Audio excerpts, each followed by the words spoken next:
Good morning. Thank you for being there.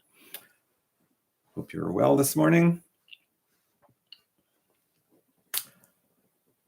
Have my coffee. Hope you have yours.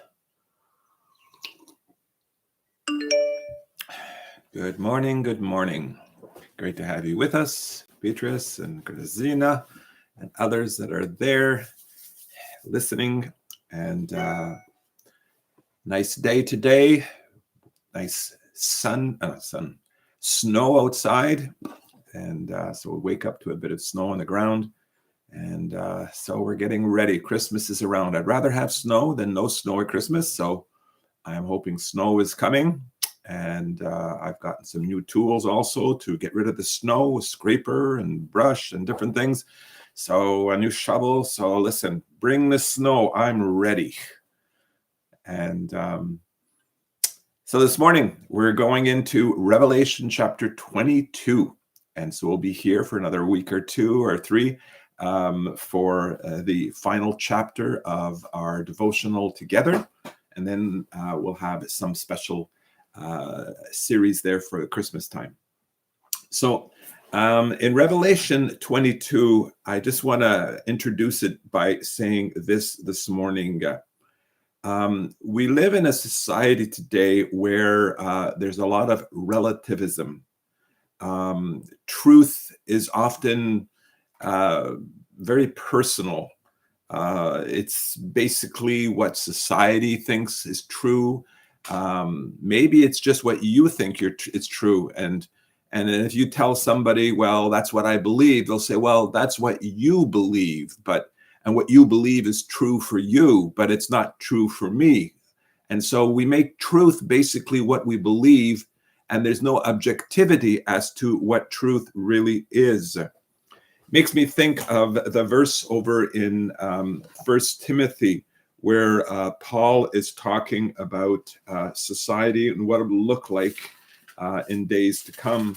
And he says this: the Spirit clearly says that in latter times, some will abandon the faith and follow deceiving spirits and things taught by demons.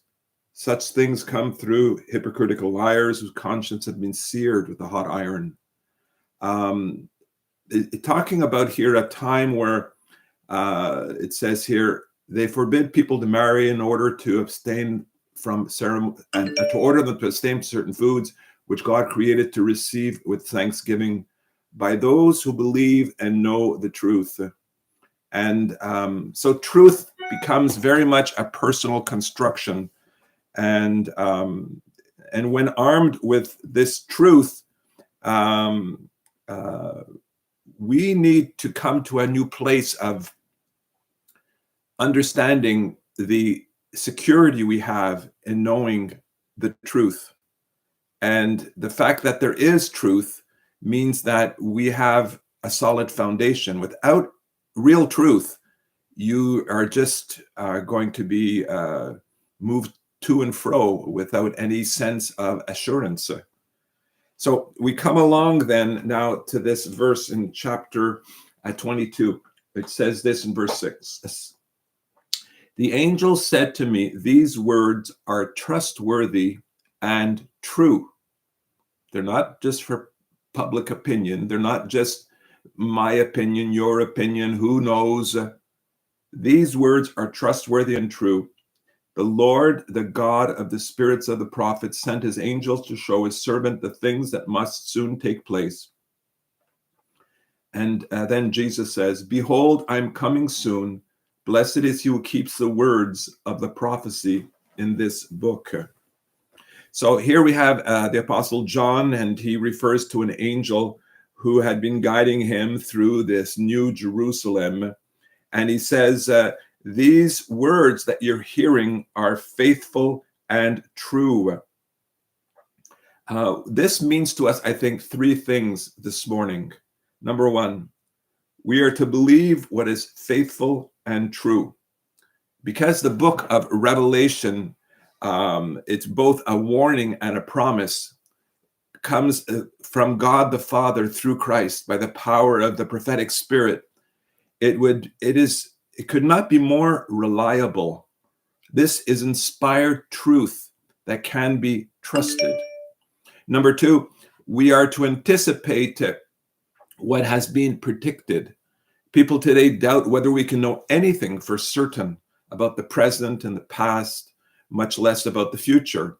However, as believers in the God of truth, we can say what he said and trust what he said. Truly I've spoken. Truly I will bring it to pass. I have planned it.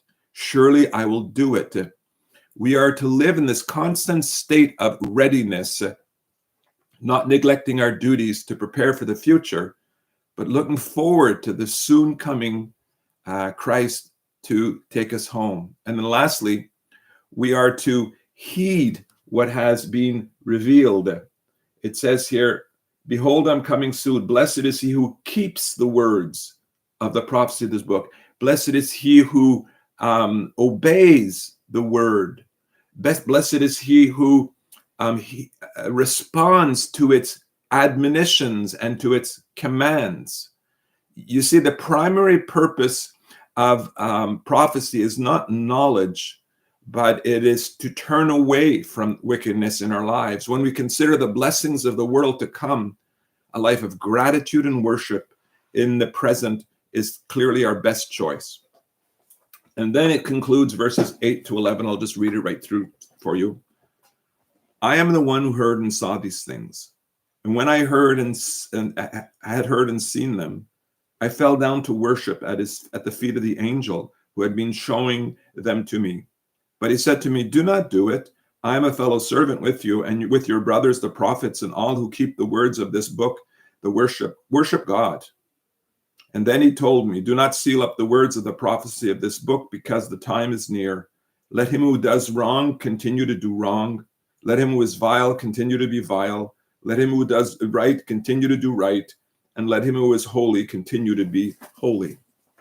So we see here that when John hears all of this, before this angel, he falls down to worship this angel. And the angel says, no, worship is exclusively for God. And again, it makes us realize that there's nothing in this world that we should worship more than God himself, and that he is the object of our worship. So when we realize that, we give him the attention that he deserves, because by ignoring to worship him, it's like we're ignoring to honor him who alone is worthy to be worshiped. And the final words, though, are kind of interesting, maybe a little hard to understand. Verse 11 says, let him who does wrong continue to do wrong. Let him who is vile continue to be vile. Let him who does right continue to do right, and let him who is holy continue to be holy. What this is really saying to us, I believe, is this. Excuse me. You wrongdoers, go ahead and keep doing wrong. And just see what happens. All the unclean sinners keep rolling around in the mud. Just ignore God's cleansing offer. You've seen what's in store for you. As for you righteous, you the righteous holy saints, keep practicing what is holy and what is righteous. I like what the Message paraphrase of the Bible says for verse 11, and it helps me to understand it a little more. It says this: let evil doers do their worst, and the dirty-minded go all out in pollution. But let the righteous maintain a straight course, and the holy continue on in holiness. And then it goes on, and we'll pick this up next week. It says, behold, I'm coming soon. My reward is with me. I will give to everyone according to what he has done. So in essence, what this is saying is that people will continue to live the way they're living, whether it be for evil or good. But he's saying to us, you who have chosen to live for Christ and to walk according to his truth, behold, I'm coming soon. My reward is with me. I will give to everyone to what he has done. So today we must worship God, and we must be those who recognize that his words are faithful and true. They're trustworthy, And so, therefore, as we live and obey them, we are on solid ground as we look forward to the future that God has prepared for us. So that's my little message this morning. I hope you're doing well. And I look forward to next week and the week after. We'll be finishing up the next couple of weeks this series on Revelation. I can't believe we've made it all the way through. And thank you for being there every week. And I just believe that God has a way of strengthening us to be on solid ground in these very uncertain times. The Lord bless you, keep you, and may his face shine upon you. Have a great day.